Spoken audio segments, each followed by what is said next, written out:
کا دن آیا،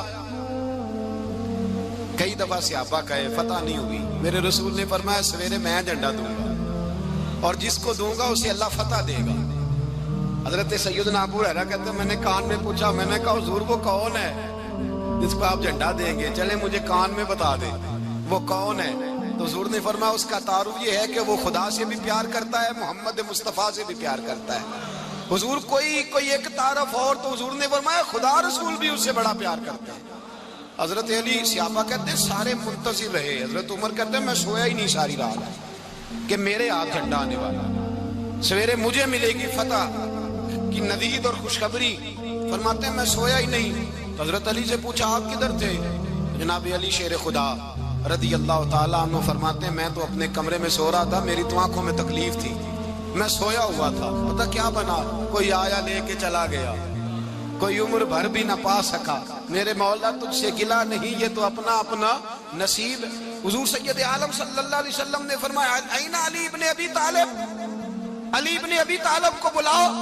حضرت علی رضی اللہ تعالیٰ عنہ آئے تو آنکھوں کے اوپر ہاتھ رکھے ہوئے کہ یا رسول اللہ میری آنکھوں میں درد ہے۔ فرمایا ہاتھ پیچھے کر، اللہ نے تیرے ہاتھ پہ فتح لکھ دی ہے، پیچھے کر ہاتھ۔ حضرت علی کہتے ہیں حضور نے لعاب دہن لگایا میری آنکھوں پہ، مجھے پہلے سے بھی زیادہ بہتر نظر آنا شروع ہو گیا۔ حضرت علی شیر خدا ایک ہاتھ میں تلوار، ایک ہاتھ 40 گز اونچا تھا خیبر کا دروازہ، 40 گز چوڑا تھا۔ حضرت علی شیر خدا کہتے ہیں میں اللہ اکبر کے نعرے لگاتا میدان میں گیا، اللہ اکبر کے نعرے۔ میں رسول اللہ کا بھیجا گیا تو میں شان سے گیا کہ میں نے سیدھے ہاتھ میں تلوار تھی، الٹے ہاتھ سے پکڑ کے میں نے 2-3 دفعہ دروازے کو ہلایا اور اللہ اکبر کہہ کہ جب میں نے پھینکا تو 40 گز دور جا کے گرا۔ 40 حضرت علی نے نا کوفے میں دعوت کی لوگوں کی، جب آپ امیر المومنین تھے دعوت کی، سب لوگ آئے۔ ایک نوجوان آیا جس نے شورا سنا تھا پر حضرت علی کو دیکھا نہیں تھا، اور حضور نے فرمایا نظر الی وجہ علی عبادہ، میرے علی کا چہرہ دیکھنا بھی عبادت ہے۔ تو ایک صحابی نے کہا حضور جو نہ دیکھ سکے، فرمایا ذکر علی عبادہ، ان کے لیے علی کا ذکر کرنا عبادت ہے، علی کا تذکرہ کرنا بھی ان کے لیے عبادت۔ حضرت علی کو دیکھا نہیں تھا۔ جوان کہتا جب میں آیا نا میں نے لوگوں سے پوچھا وہ بوڑھے مولا علی کدھر ہے جنہوں نے خیبر کا دروازہ توڑا تھا، بڑی شہرت ہے، کدھر ہے؟ کہتے حضرت علی صاحب نے بیٹھے تھے، مجھے کسی نے کہا وہ بیٹھے ہوئے۔ میں گیا تو حضرت علی اخروٹ کھا رہے تھے، تو پورا زور لگا رہے ہیں تو اخروٹ کوئی نہیں ٹوٹتا، پورا زور 2-3 دفعہ، کبھی اس دانت میں کبھی اس دانت میں، ٹوٹتا ہی نہیں۔ کہتے میں ہنسنے لگا تو حضرت علی نے مجھے پاس بلایا، کہا بیٹے ادھر آ۔ تو میں گیا تو کہنے لگے کیا سوچ رہا ہے؟ کہتے میں ڈر گیا۔ میں نے کہا حضور کچھ بھی نہیں۔ لیکن نہیں جو سوچ رہا تھا تو بتا۔ میں نے کہا نہیں کچھ نہیں۔ فرمانے لگے میں بتاؤں تو کیا سوچ رہا تھا؟ بتاؤں؟ کہ حضور بتائیے۔ آپ فرمانے لگے تو سوچ رہا تھا بابے سے اخروٹ تو ٹوٹتا نہیں، خیبر کیسے توڑ دیا تھا؟ تو سوچ رہا تھا کہ اس سے اخروٹ تو ٹوٹتا نہیں تو خیبر کیسے توڑا تھا؟ فرماتے ہیں میں نے کہا میں یہی سوچ رہا تھا۔ یہ جب عرض کیا نا تو فرماتے ہیں شیر خدا کا رنگ ہی بدل گیا، پہلے مسکرا رہے تھے پھر انداز بدل گیا۔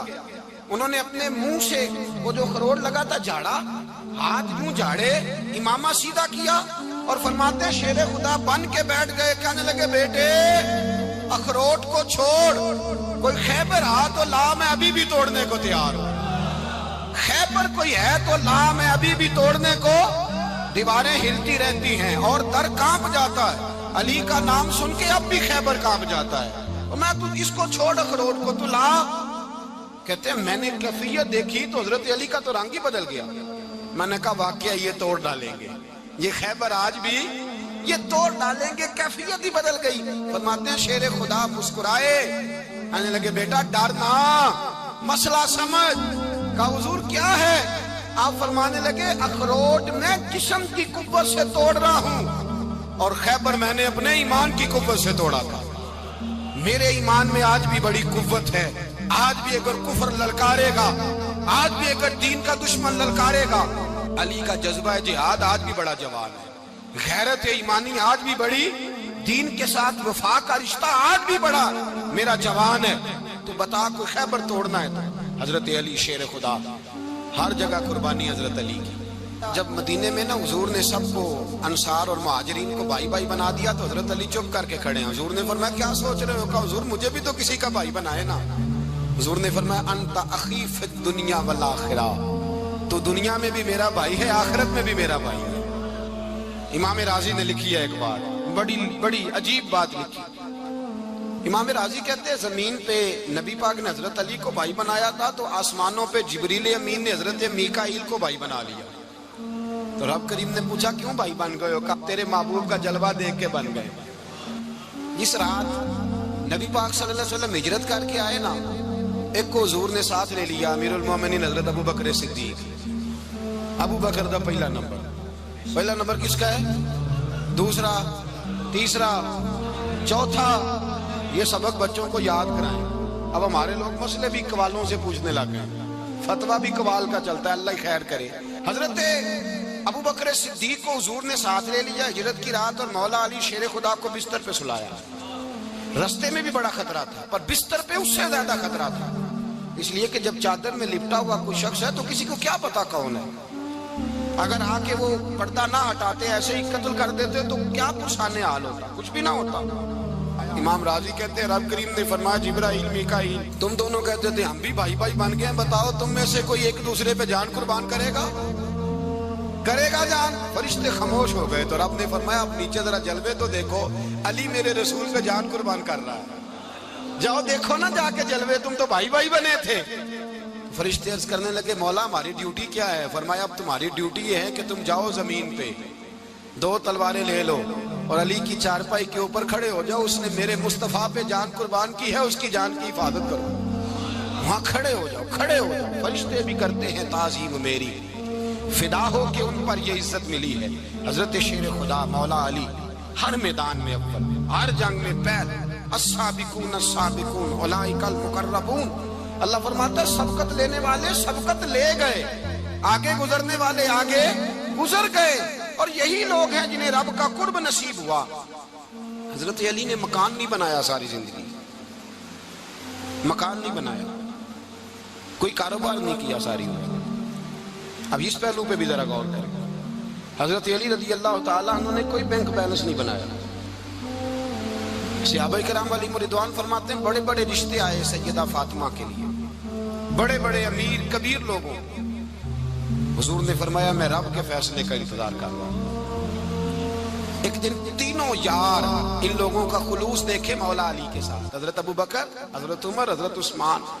حضرت علی ایک یہودی کے باغ میں مزدوری کر رہے تھے تو وہاں گئے اور جا کے کہا علی تو حضور سے سیدہ فاطمہ کا رشتہ کیوں نہیں طلب کرتا؟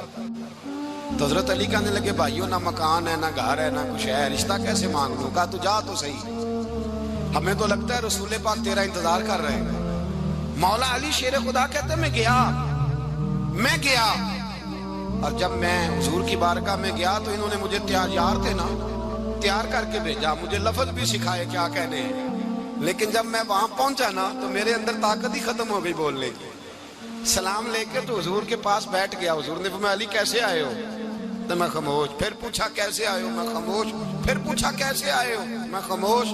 کہتے دلوں کا حال جاننے والے رسول نے فرمایا علی فاطمہ کے لیے آئے ہو؟ فاطمہ کے لیے آئے ہو؟ تو حضرت علی کہتے ہیں میرا جواب بڑا نرالا ہے. میں نے کہا حضور وہ تینوں میرے پاس باغ میں گئے تھے، وہ تینوں گئے تھے، مجھے انہوں نے بھیجا ہے. کہتے ہیں رسول پاک مسکرا دیے، فرمایا علی انہوں نے نہیں تجھے بھیجا، رب کریم نے فاطمہ کا تیرے ساتھ نکاح کر دیا ہے، تیرے لیے فیصلہ ہو گیا ہے، فاطمہ کا تیرے حق میں فیصلہ ہو گیا. حضرت علی سیدہ فاطمہ کو بیاہ کے لے گئے تو حضرت زید بن حارثہ کے مکان میں کوئی مکان نہیں. وہ بھائی تو دولت دیکھ کے بیٹی کی شادی کرتا ہے، سرمایہ دیکھ کے پھر دعا کراتا ہے، دعا کریں اللہ میرے داماد کو ہدایت دے دے. میرے رسول نے بیٹی کی شادی کی تقوی دیکھ کے، پرہیزگاری دیکھ کے، دینداری دیکھ کے اس شخص کو بیٹی دی جو السابقون السابقون کے درجے میں شامل، جو ان الذین آمنوا وعملوا الصالحات اولئک هم خیر البریہ کے درجے میں شامل، ان کو اپنی بیٹی دی.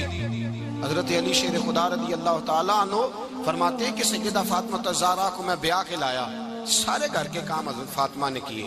میں مزدوری کرتا 2 گھنٹہ یا 1.5 گھنٹہ، زور سے اثر کے درمیان کام کرتے. 2 کلو کھجوریں ملی تو مولا علی نے اٹھا کے اپنی کمر پہ رکھی، باغ کا مالک کہنے لگا علی تھوڑا کام اور کر لو. فرمایا 2 کلو ہو گئیاں بڑی ہیں, 1 کلو میرے بچے کھائیں گے, 1 کلو مدینے کے غریب بچے کھائیں گے. تو کہا علی کل کیا کرو گے؟ فرمایا کل جو رب زندگی دے گا وہ روزی بھی دے گا. تو بندہ مشورہ دینے لگا. مشورہ بھی ہوتا ہے نا قریب سے, مشوروں والے بھی بڑی خرابی کرتے ہیں اللہ ماشاءاللہ. کہا علی جائز پیسے تو کٹھے کر لینے چاہیے, کیا حرج ہے, جائز کٹھے کر لیں. تو شیر خدا نے ایک جملہ کہا پر شیروں جیسا کہہ دیا. حضرت علی فرمانے لگے مال حرام ہو تو عذاب ہوتا ہے, حلال ہو تو حساب ہوتا ہے. لہذا نہ میں عذاب والا کام کرتا ہوں نہ حساب والا کام کرتا ہوں, میں کٹھے ہی نہیں کرتا. نہ بندہ عذاب کے چکر میں پڑے نہ عذاب کے چکر میں پڑے, میں اس رستے جاتا ہی نہیں. مولا کائنات شیر خدا. اور بھائی حضرت سیدنا ابو ہریرہ رضی اللہ تعالیٰ عنہ فرماتے ہیں میں جب اس بات کو یاد کرتا ہوں تو آج بھی رو پڑتا ہوں. کون سی بات؟ فرمانے لگے میں کوفے کے بازار سے گزر رہا تھا تو مولا علی شیر خدا کوفے کے چوک میں کھڑے تھے اور ہاتھ میں زرہ پکڑی ہوئی تھی, وہ والی زرہ جو بدر میں بھی ان کے پاس تھی, وہ والی زرہ جو احد, حنین, خندق اور خیبر میں بھی ان کے پاس تھی. زرہ پکڑی حضرت علی نے اور شیر خدا کہہ رہے ہوں بھائیو میری زرہ خرید لو. میری زرہ, امیر المومنین ہے اس وقت, امیر وقت ہے, بادشاہ ہے, کوفے کے بازار میں, او بھائی میری زرہ خرید لو. یہ بڑی نسبت والی ہے, بدر, احد, حنین میں میرے ساتھ رہی. اور شیر خدا فرماتے کیا ہیں؟ فرماتے ہیں جب علی نے یہ لفظ کہے تو میری چیخیں نکل گئی. حضرت علی فرمانے لگے اگر میرے پاس نیا طامت خریدنے کے پیسے ہوتے تو میں اسے کبھی نہ بیچتا. نیا طامت خریدنے کے پیسے ہوتے تو میں کبھی نہ بیچتا. حضرت علی رضی اللہ تعالیٰ عنہ نے وہ زندگی گزاری, با پردہ, پرہیزگاری, درویشی, سادگی, ساری زندگی کسی کا شکوہ نہیں کیا مولا علی نے.